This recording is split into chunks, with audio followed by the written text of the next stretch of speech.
This is one of those revenge stories revolving around the theme of family drama. The end of the story will bring you a big surprise and unforgettable emotions. If you like these stories of injustice and unexpected reversals, please like and subscribe to the channel so you don't miss any interesting videos. I never thought I'd be kicked out of my own mother's birthday party. But there I was, standing on the porch with a gift in hand, while my sister Dana smiled smugly and said, "You're not on the guest list, Karen." The porch lights cast long shadows on the brick steps as I stood frozen, my heart pounding louder than the laughter echoing from inside. I hadn't seen my family in months, but I still flew in from Denver, took time off work, and bought Mom her favorite vintage record, just to be told I didn't belong.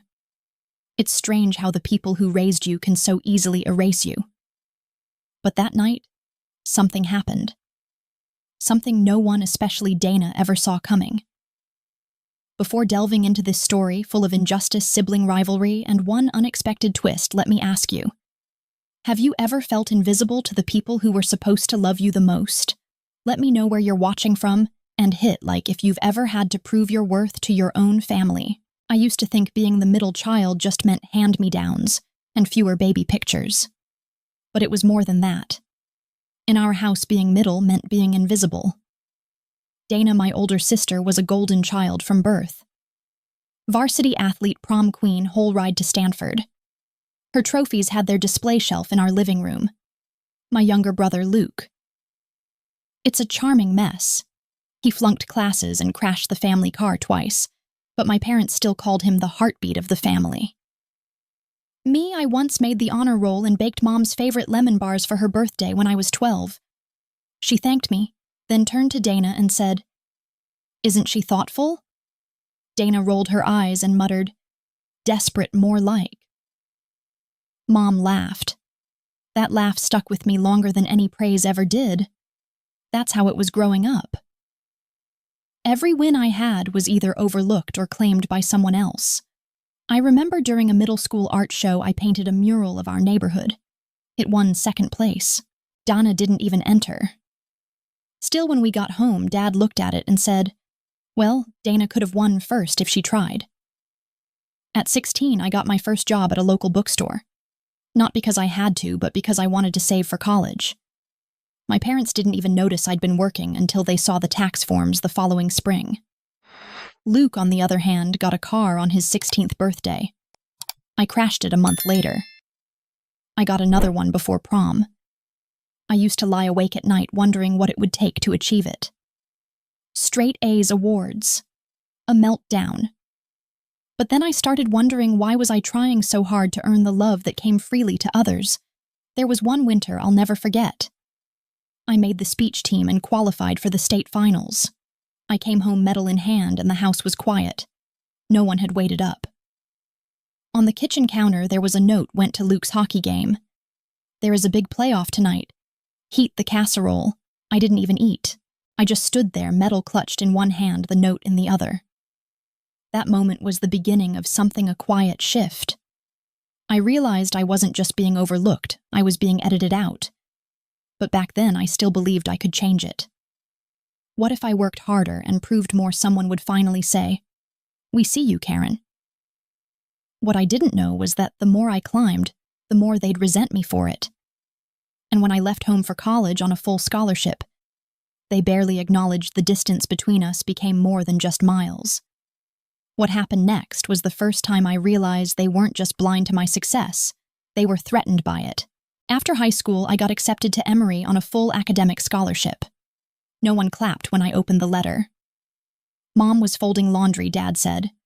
Something about Atlanta being too far and too liberal. And Dana chuckled. "Don't forget to pack your sense of superiority." It was the most significant moment of my life, and it passed like a weather update. They made a big show of helping Luke fill out community college applications, bought him a laptop, and threw a small family dinner when he got in. For me, a box of thrift store kitchen supplies, and a good luck sweetheart. Still I went. I carried their silence with me into dorms and lecture halls. I studied like my life depended on it, because in many ways it did. I knew I couldn't afford to fail.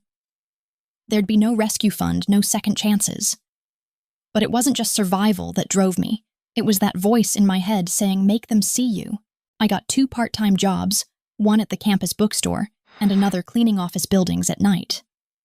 I spent weekends volunteering with a nonprofit that helped women transition out of prison. It gave me a sense of purpose my family never bothered to cultivate. During my sophomore year, I was named to the dean's list. Again. I sent an email home with the news and attached a photo of the certificate. No reply. Weeks later, I called Mom just to check in. She asked if I had gained weight. Dana saw a picture and thought my face looked puffier. But nothing stung quite like what I found the following Christmas. I came home for the holidays, exhausted, hopeful, desperate to feel even a shred of belonging. Hanging in the hallway was a new frame collage Dana, in her Stanford cap, Luke, with his hockey gear, a family beach trip I wasn't part of. And there it was. My 8th grade science fair ribbon was taken down and replaced by one of Luke's most improved certificates from a local bowling league. When I asked about it, Mom said we had to make room. Dana's wedding photos will go there soon. That was the moment it clicked. It didn't matter how hard I worked. In their eyes, I would always be the one who left the one who didn't stay in her lane. But the story didn't end there. One night during a corporate networking mixer in Atlanta, I unexpectedly ran into someone. Someone whose presence would ignite a chain of events my family never saw coming. He was standing by the refreshments table, holding a glass of red wine and scanning the room like he owned it. I almost didn't recognize him out of context. Carter Hayes, senior partner at a venture capital firm. But before that, my high school crush, and Dana's latest boyfriend according to the Christmas card I never received but saw on Aunt Judy's fridge. I froze mid-step. He turned, our eyes met, and a slow smile formed on his face. Karen Blake. "You've got to be kidding me," he said, walking over with the kind of ease people only develop after years of being told they matter. We made small talk, but his interest was genuine. He asked about my work, and I explained that I'd just led a cross-platform product launch that had doubled our company's revenue quarter over quarter.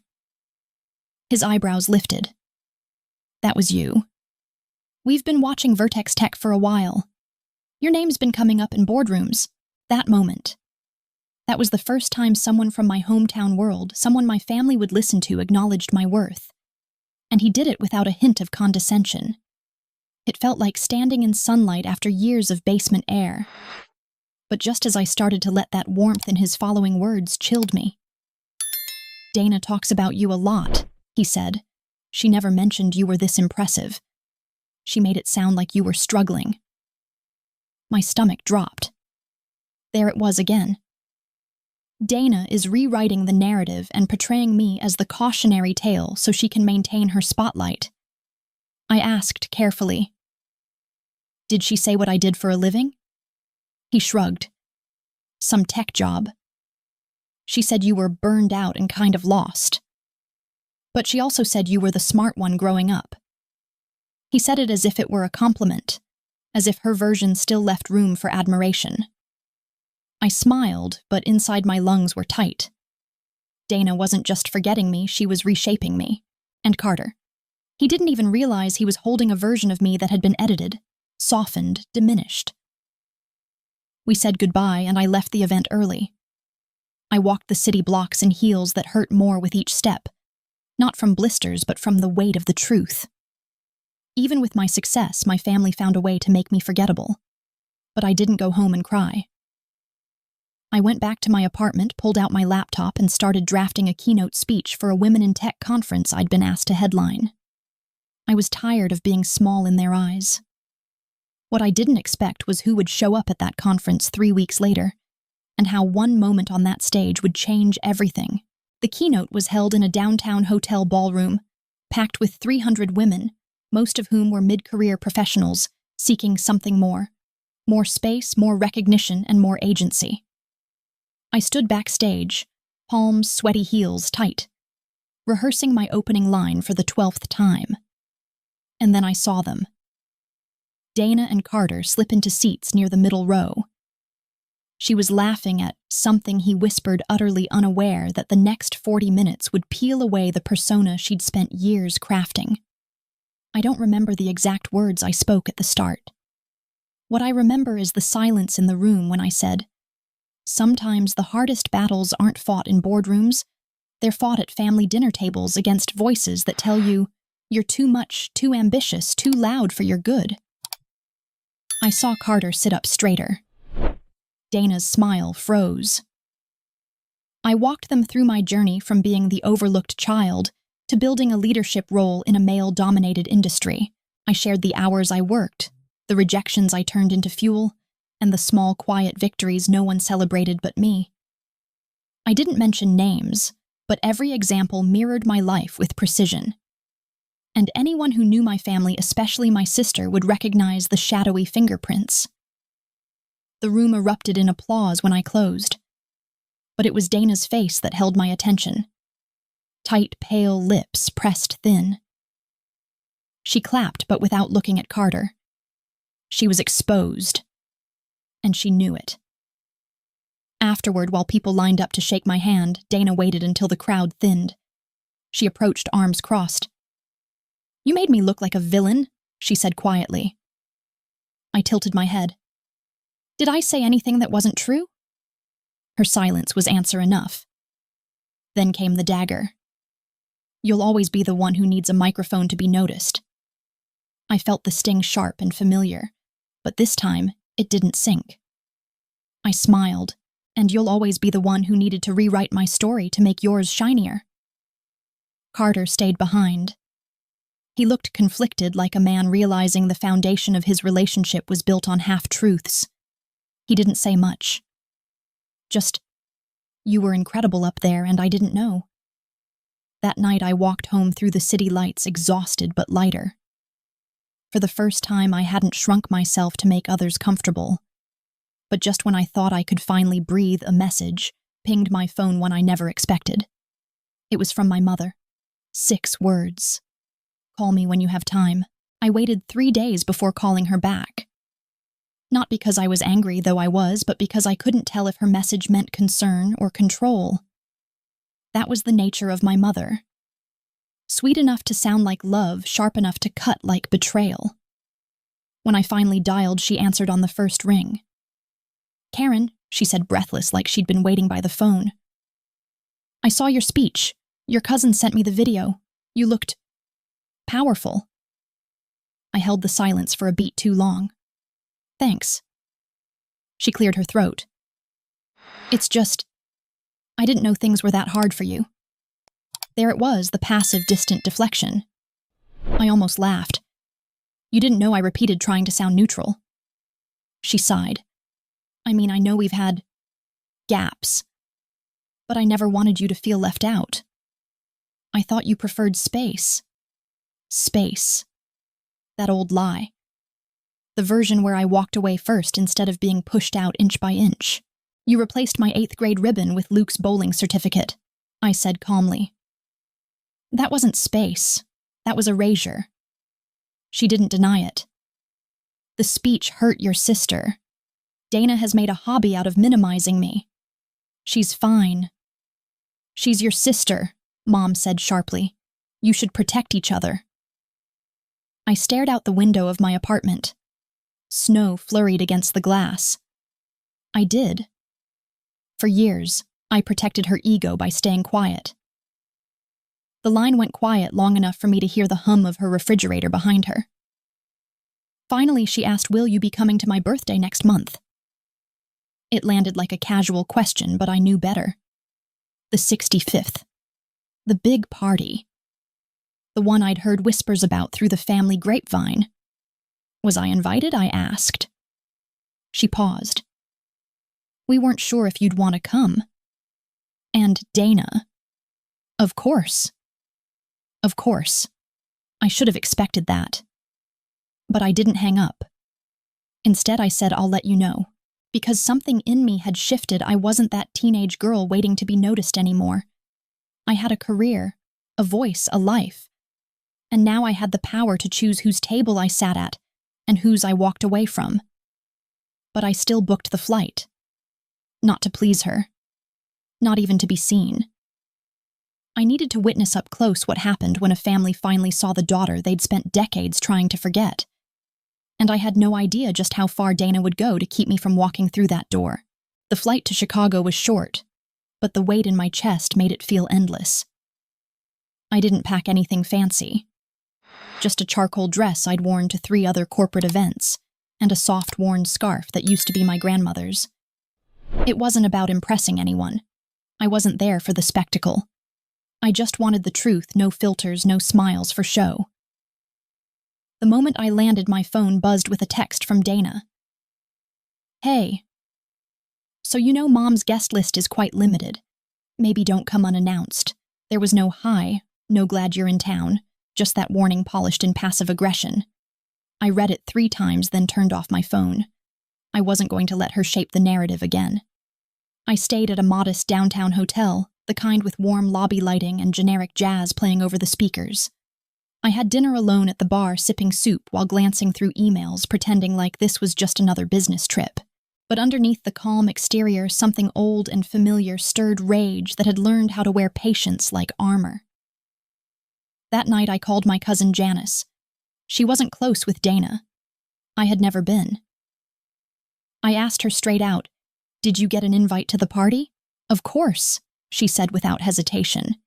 "Didn't you?" "Nope," I said, staring at the city lights outside the window. She hesitated. "Karen, your name was on the original list, but a week ago Dana told the planner you'd be out of town and to remove your seat." My jaw tightened. I wasn't even surprised. It was classic Dana sabotage wrapped in logistics betrayal dressed as foresight.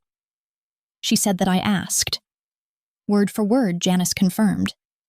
Said she didn't want you to feel pressured. Said you hate big crowds. I laughed under my breath. I speak at tech conferences for a living. That was the moment I knew I had to go. Not to be part of the family, not even to confront Dana. I had to reclaim my name, my presence. The next morning, I ironed my dress, touched up my makeup, and booked a car to the venue, a private country club just outside the city, the kind Dana used to joke was too stuffy until she started dating men with cufflinks. But as we pulled through the gates, something unexpected happened. The security guard stopped the car, checked the list, and looked at me with sympathy. "I'm sorry," he said. "Your name's been flagged. Family only tonight." And just like that, I realized Dana hadn't just erased me from a party. She was trying to erase me. For a moment, I just sat in the back seat, staring at the security guard like I hadn't heard him correctly. Flagged, I repeated, my voice steadier than I felt. He nodded, uncomfortable now. The event coordinator was clear, no admittance for anyone not approved by the host family. Said there had been issues in the past. Issues. That was Dana's new word for me, I guess. I rolled down the window and took a long look at the entrance. Gold-trimmed balloons, valet attendants in pressed black vests, the soft pulse of a jazz trio just barely audible from the patio. People were walking in laughing. Their coats were shrugged off, and glasses were already in hand. My family. My blood. And not a single one of them knew or cared that I was standing 20 feet away, denied entry like a stranger at a private gala. I stepped out of the car anyway. Not because I thought I could force my way in, but because I needed to stand on my own 2 feet in front of that building. I needed the world to see that I wasn't backing down. The guard shifted. "Ma'am, I really can't." I held up a hand. "Don't worry, I won't make a scene." But inside I was boiling. Not from the embarrassment, but from the pattern. Every time I rose, they found a way to pull me back down. When I got into Emory, they changed the subject. When I made Forbes's 40 Under 40, Dana called it a fluff list. And now when I had a chance to be in the room, they shut the door. I texted Janice, "You still inside?" She responded almost instantly. "Yeah, everything okay, I'm outside. I've been turned away." There was a long pause, then stay put. I didn't expect her to do anything. But 2 minutes later, I saw her emerge through the crowd. She looked angry and sharp. Not at me, at the situation. She approached the guard and requested to speak with the coordinator. Now she snapped. Or I'll call the press. My cousin was headlining panels at the UN 2 months ago, and you're treating her like a wedding crasher. I didn't know Janice had that fire in her. But just then, another car pulled up behind us. A black SUV, windows tinted. The back door opened and out stepped Carter, Dana's boyfriend. Only this time he wasn't smiling, and from the way he looked between me and the venue, he already knew something was very, very wrong. Carter looked from me to the guard, then to Janice, who stood planted like a shield. He strolled toward us, his expression unreadable. "Is there a problem?" he asked, voice low but pointed.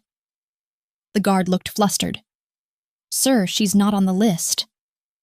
"Family only, I was told." Carter's eyes met mine and something shifted in his face. Not pity, not confusion, recognition.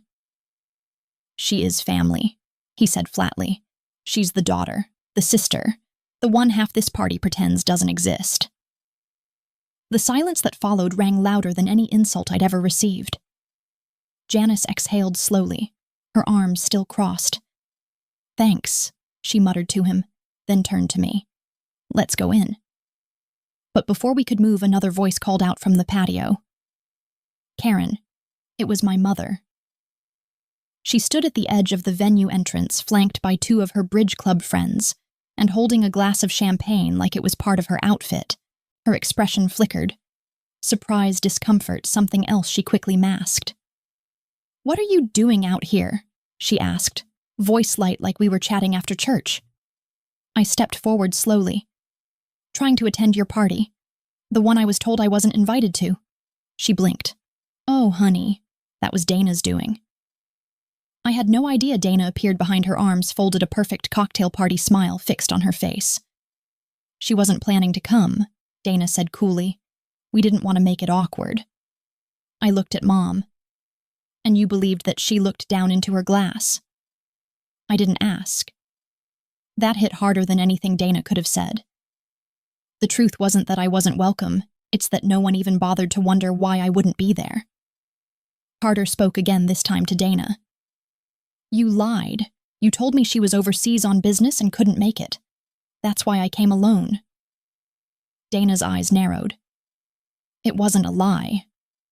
She usually is.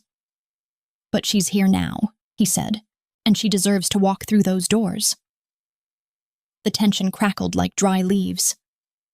A few guests near the entrance paused their conversations to watch. No one said a word.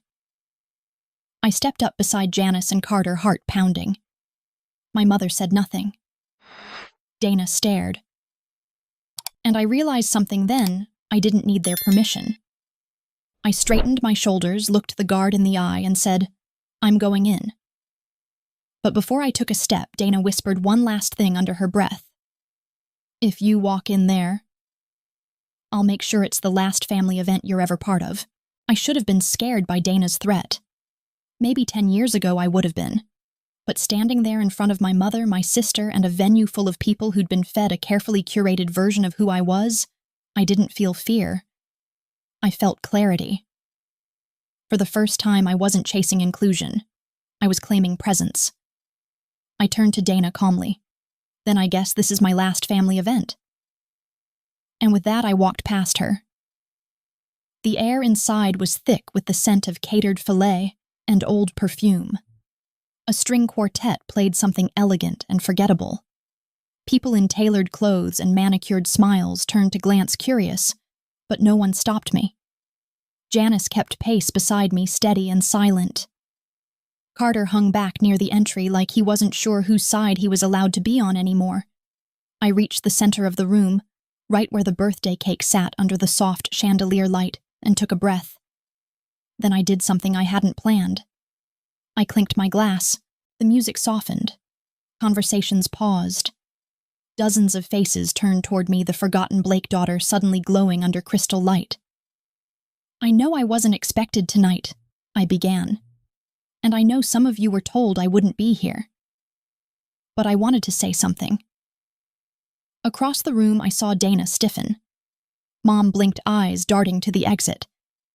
I flew in from Denver to celebrate a woman who, despite everything, gave me life. And even when she didn't always understand me, I still wanted to honor her. The crowd stayed silent, but no one looked away. I've built a good life, a great one. I've worked hard, made mistakes, learned from them, and succeeded. And I've done it mostly without this room. I smiled, not bitter, just true. But tonight I'm not here for reconciliation. I'm here because I realized you can't be erased from your own story unless you let someone else hold the pen. I raised my glass. To those who never stopped showing up even when the welcome wore thin, scattered applause began first, hesitant, then stronger. Janice clapped first, then an old neighbor, then Carter. But not Mom, and not Dana. Their silence rang louder than the cheers. I stepped away from the cake table, feeling like I had just opened a door inside myself that had been shut for years. But as I made my way toward the bar for water, I caught a fragment of hushed voices. Dana was on the phone, and all I heard her say was, "She thinks this is over." She has no idea what's coming. Her voice was quiet, but her tone was razor sharp. Dana didn't need to raise it to slice through bone. She thinks this is over. She has no idea what's coming. I paused mid-step, water glass in hand, heart hammering in my chest. I wasn't supposed to hear that. But I did. And every word landed like a match on dry timber. What could she possibly mean? The party was winding down. People were hugging, exchanging Facebook updates, and slipping on coats. The drama should have ended. But Dana never played short games. She played the long ones, the ones no one noticed until the fallout hit. I took a deep breath and turned back toward the patio. She was off to the side, her back to me, phone pressed tight against her ear. When she turned and saw me watching, she didn't flinch. She smiled. The kind of smile that said, "You walked in here thinking you had power, but I still own the script." I didn't confront her. Not then. Not with champagne flutes clinking nearby and relatives murmuring about cake. Instead, I left early. I slipped out through the front as Carter trailed a few feet behind. We didn't speak until we reached the parking lot, the cold air sharp against our skin. "Did you hear her?" I asked. He hesitated. I did. I looked at him, studying his face for loyalty, for truth. "Do you know what she meant?" "No," he said slowly. "But I know Dana, and she doesn't lose gracefully." The car ride back to my hotel was silent. My mind spun with possibilities. What kind of damage could she still do? My career was stable. My reputation is strong. But I knew Dana. She wasn't above digging into the past, twisting facts, and weaponizing anything she could frame as shame. When I reached my room, there was an email waiting. Subject: urgent. HR review required. From my company's ethics committee. The message was brief and clinical. A formal concern had been submitted anonymously, alleging I'd misused my corporate position for personal gain. There were no specifics. "This is just a summons to a meeting on Monday morning." My hands went cold, because I hadn't done anything wrong. But I also knew this wasn't random. Dana had always kept receipts, photos, screenshots. She'd once threatened to expose a friend's abortion to their parents after an argument in high school, all behind a perfect GPA and a summer internship at the Capitol. I stared at the screen for a long time, bile rising in my throat. She wasn't just trying to erase me from the party. She was trying to destroy me outside of it. And the worst part, she could succeed. I didn't sleep that night. I lay in the dark sheets tangled around me, laptop still open beside me with that cold, sterile email glaring back. HR review, formal concern, misuse of position, all words that could mean nothing or everything. I kept replaying the moment in my head. Dana on the phone, her voice slick with venom. That confident smirk when she saw me listening. She wanted me rattled, she wanted me ruined. And this was her move. The next morning, I called my assistant Morgan and asked her to quietly pull every record, every approval trail, every travel expense, every vendor contract I'd touched in the last year. I didn't care how clean I knew my record was. I needed proof. receipts, a timeline. I didn't cry, I didn't scream. I built a digital fortress. By noon, Morgan sent me a full audit report. I reviewed every file as if I were preparing for war. That afternoon, I received the details the complaint accused me of favoritism in hiring a consultant, someone I'd recommended from a previous nonprofit partnership. A woman named Elise. Brilliant, overqualified, and yes, someone I'd mentored years ago. Dana had screenshots of emails from our early days, conversations pulled out of context, just enough to raise suspicion. The framing was slick. Not illegal, not direct, but enough to suggest impropriety if you didn't know the whole story. I knew what this was. Character assassination through implication. That evening I called Elise. She answered with a cautious Karen. "I think you're about to get dragged into something you didn't sign up for," I told her. And she sighed. I already got the call. They asked if I had any personal relationship with you before my contract. "I'm sorry," I said. "This is about my family." I figured she replied. "Your sister sent me a message last night, said I should be careful who I align myself with." My hands curled into fists. Dana was reaching into my life as she owned it. And worse, she was using my history, my mentorship, my ethics as weapons against me. But as I stared out the hotel window, city lights flickering like static, I realized something. I'd spent my whole life letting Dana define the narrative. This time, I wasn't going to defend myself in silence. I was going to expose her. And I already knew precisely how. I didn't need revenge. I needed daylight. Truth, when spoken out loud and without apology, has a way of cutting through manipulation, faster than any counterattack. The next morning, I scheduled a meeting with HR, which I had voluntarily done. I didn't wait for them to chase me. I wanted them to see me not as a suspect, but as someone who had nothing to hide. I arrived early, suit press documentation in hand, and my eyes were clear. The woman across from me, Beth from compliance, gave me that careful, neutral smile that said she didn't yet know which version of me she believed. I laid it all out. My relationship with Elise, the hiring process, the vetting records, the full audit trail from Morgan. And then calmly I said, this wasn't about corporate ethics. This was personal sabotage, and I believe I can prove who initiated it. Her brows lifted. "Are you alleging malicious interference?" I nodded. "I'm saying my sister fabricated a narrative and contacted my professional network under pretenses. That crosses a line even outside company policy." Beth asked if I had any documentation. That was the satisfying part. Elise had forwarded Dana's message to me. Screenshotted, time-stamped. With Dana's signature at the bottom, complete with her employer title and a not-so-subtle note about public image. I slid the printout across the table. Beth picked it up slowly, reading line by line. And for the first time in this whole mess, I saw something shift. Her expression hardened. "We'll escalate this," she said, "internally and legally if needed." I left that meeting lighter but not relieved. Not yet.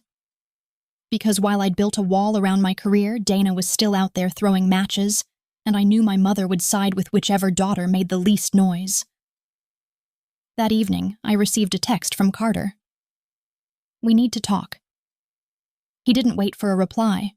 A few minutes later, he called. "She told me you were unwell," he said quietly, "that you'd been unraveling for months. She even said you lied about your keynote." I let the silence stretch until it felt heavy. Then I said, "Did you believe her?" He sighed. "I didn't want to, but I didn't know what else to believe." "Well," I said, "you do now." Another pause. "She's not who I thought she was," he admitted, "and I think I've made a mistake." His voice cracked slightly. "But the question is, what are you going to do about it?" I asked. Because now the line had been crossed on every front. And the next move, it was mine. I didn't need a grand plan. I needed the truth to breathe. So I started small with a post. I opened LinkedIn and drafted a story. Not a rant, not a name drop. It's just a reflection. I wrote about mentorship boundaries and the danger of weaponizing personal connections in professional spaces. I never mentioned Dana. But I didn't need to. The people who needed to recognize her pattern would see it. The post went live at 7:04 a.m. By noon, it had over 5,000 views. Comments poured in, some from women who had gone through similar betrayals. Others from former colleagues affirm my ethics. A few even tagged Elise, praising her work.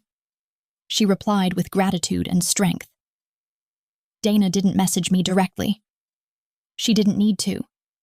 That afternoon, my mother called. "Karen," she began, her voice tight. "Your sister is distraught. She says you're attacking her reputation publicly." I told my story, I said.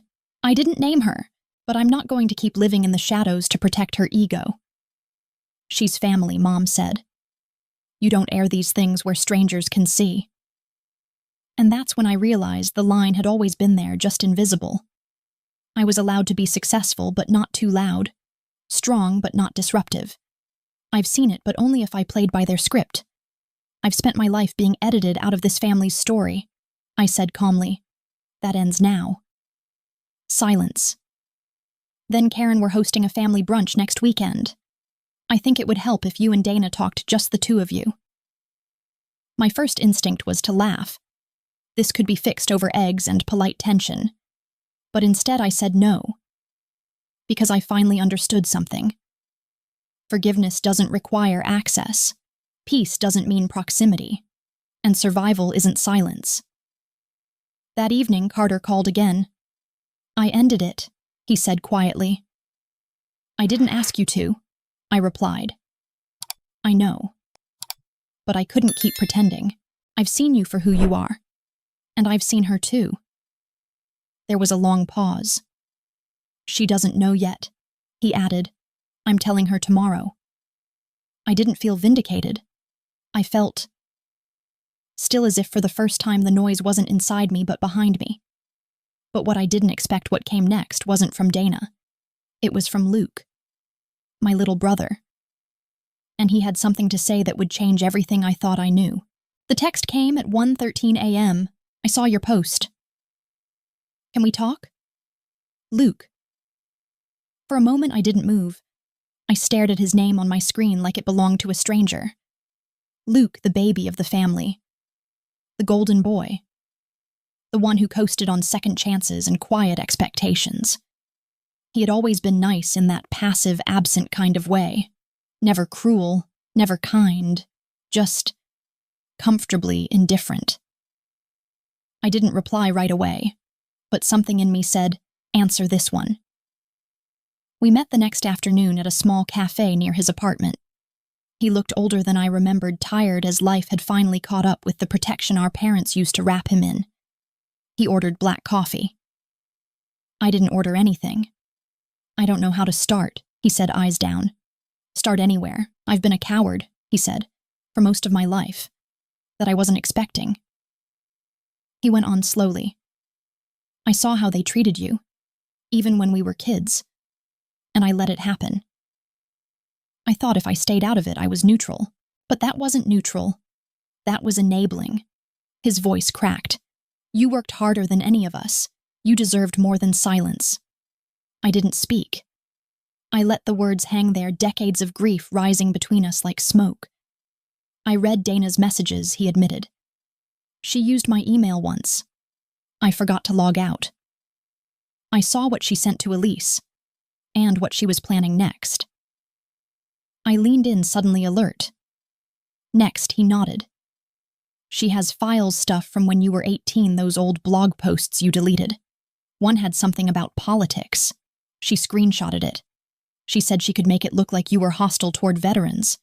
She's reaching out to people, trying to make waves." My stomach twisted.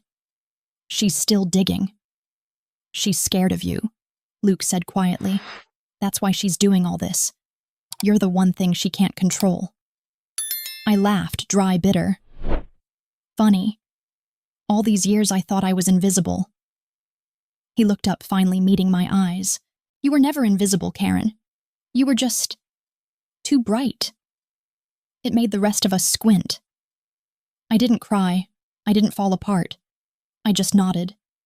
Because sometimes the apology you never thought you'd hear is the one that lands the softest. But before we stood to leave, he added something I couldn't ignore. She's not done, Karen. And she's getting desperate. And desperation, I knew, was Dana's most dangerous weapon. I walked out of that cafe with Luke's words echoing in my ears. She's getting desperate. And that's when it hit me. Desperate people don't stop, they escalate. I knew Dana. She didn't destroy things with fire.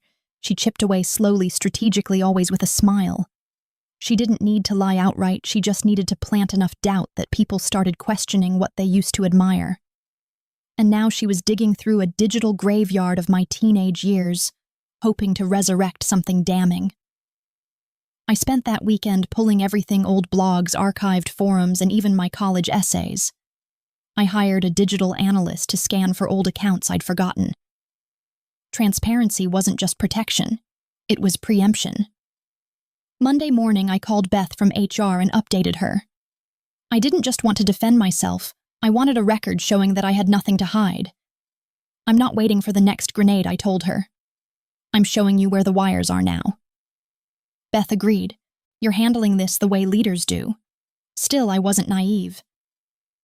That evening, an anonymous account posted a screenshot on Twitter, a cropped image of an old post I wrote in college. Taken entirely out of context, it looked like I was mocking veterans. Within hours, it had been retweeted over 100 times. The caption, "This is who's leading your diversity initiatives at Vertex." I recognized the language. Dana had always been subtle. She never used slurs, she weaponized perception. But this time she miscalculated. Because I wasn't alone anymore. By the next morning, 2 things happened. First, Elise publicly defended me, posting the full original article and calling out the manipulation. Second, Carter shared his statement. I've seen firsthand how power gets abused behind closed doors. I stand with Karen Blake. The tide turned fast. Messages poured in. Not pity support. Women in tech, former students, mentees, and even competitors who respected the work I'd done. They saw through the smear because they knew my character had been earned, not branded.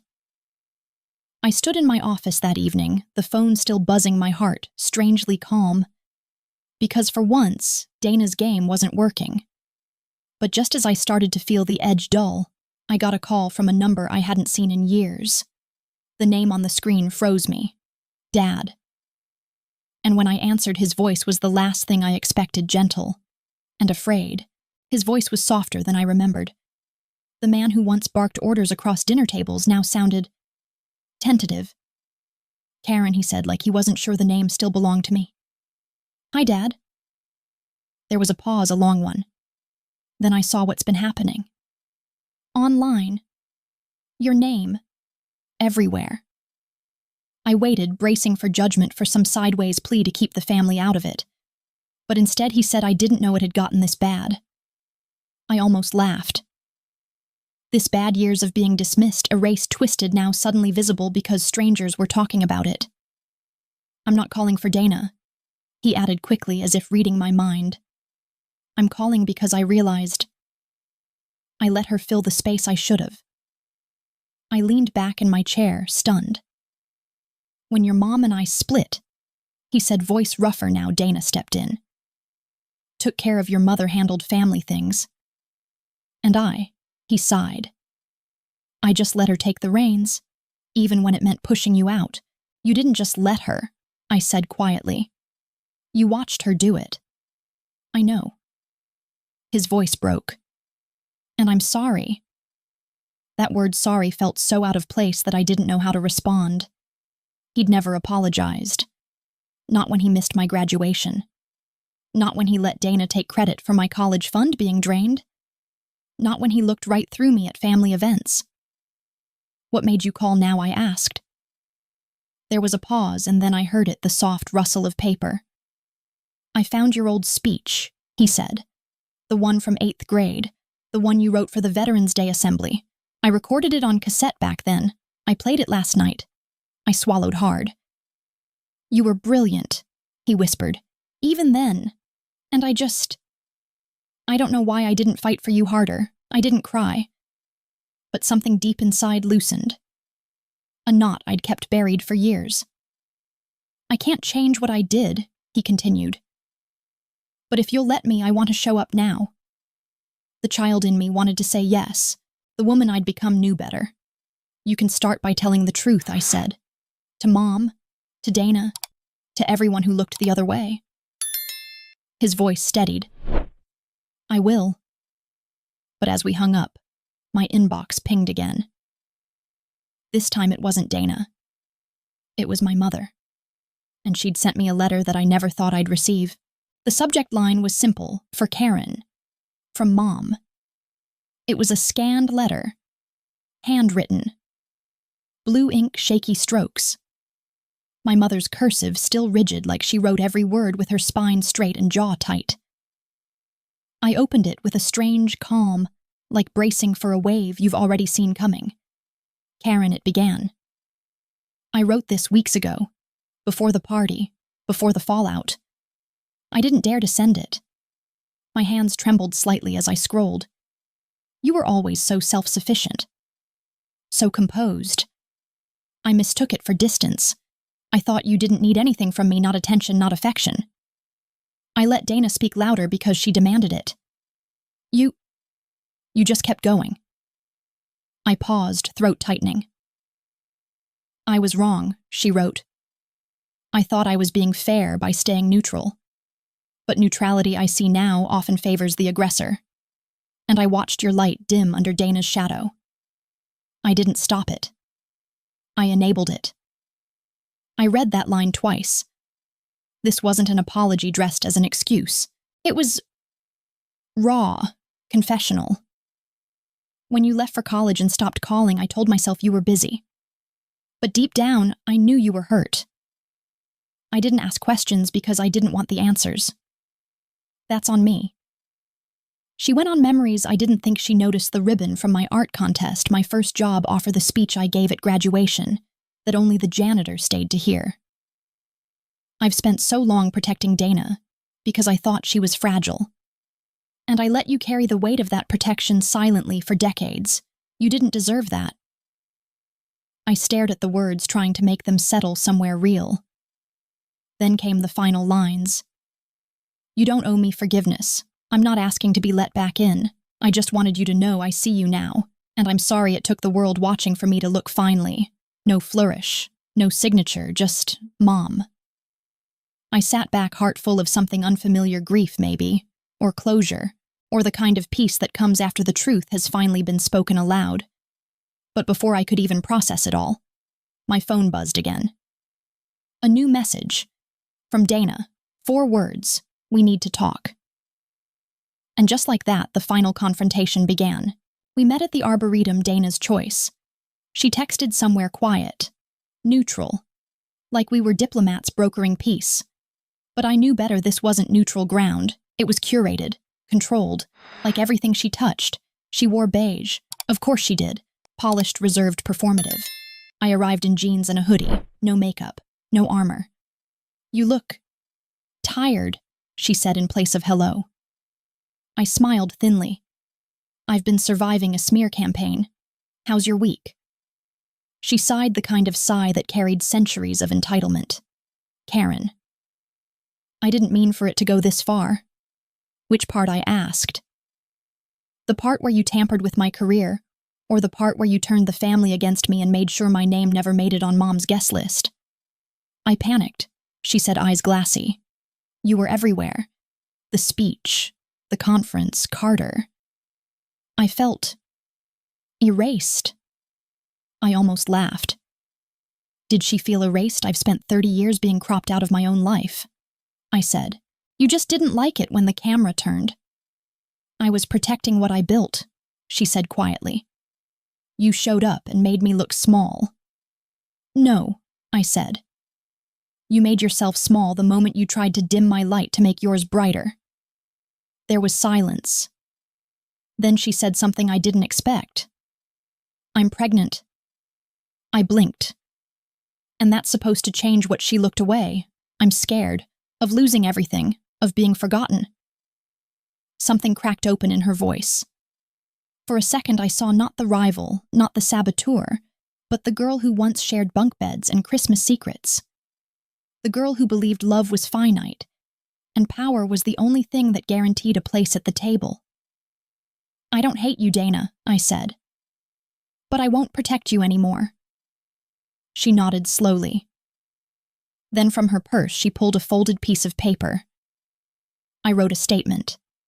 About the messages. About the emails. "I'll send it to your HR and post it publicly if you want." I stared at her. "For your baby's sake," she added. "I want one part of their story to be about doing the right thing." For the first time in our lives, she looked human. "I don't need your confession," I said. "I need your change." She nodded again. But I had one more thing to say. One thing left that neither of us had ever said out loud. "I forgive you." And then I walked away without looking back. But my story wasn't finished yet. The final chapter belonged to me. The air felt different as I walked away from Dana that afternoon. Not lighter, not heavier, just settled. For the first time in my life, I didn't feel the need to win. I didn't need her apology framed in headlines or her guilt blasted across social media. I had stood in the storm unshaken. And that was enough. In the weeks that followed, the noise began to quiet. Dana followed through. She sent the statement to HR, posted a brief note online owning her actions, and more importantly, disappeared from my life. Not out of spite, out of understanding. My company cleared me completely. Beth called to say, "We never doubted you, but now we have the full picture." Elise got a promotion. Carter moved out of the house he shared with Dana and started volunteering at a nonprofit for young entrepreneurs. And me, I kept working. Kept building. However, I did something else as well. I started teaching a course just once a week at a community college in Denver, leadership and integrity and tech. The room was small, the lights a little too fluorescent, and the chairs squeaky.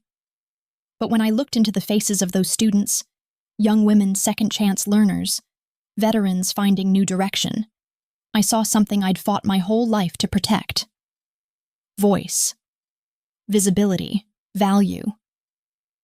I told them stories not just of success, but of survival as well, of what it means to be dismissed, discredited, and still show up with your name intact. One day after class, a student stayed behind. She looked barely 19. She clutched her notebook and said, "Ms. Blake, how did you learn not to shrink?" I paused. Then I smiled. I didn't. I just stopped letting other people measure my size. That's the thing about surviving the kind of injustice that doesn't make headlines, the kind that comes in smiles, in silences, in polite exclusions. When you outgrow it, there's no parade. There's just peace. Quiet, steady, earned peace. And that's more powerful than any applause. My story started with a locked door and a list I wasn't on. But it ends here with doors I built myself and a life no one can strike my name from. So if you're listening to this and wondering when it's your turn to be seen, maybe it already is. You don't have to wait for permission to take up space. You are not invisible. You are not replaceable. You are not small. Subscribe to catch more inspiring stories. And remember, sometimes the most radical thing you can do is refuse to disappear.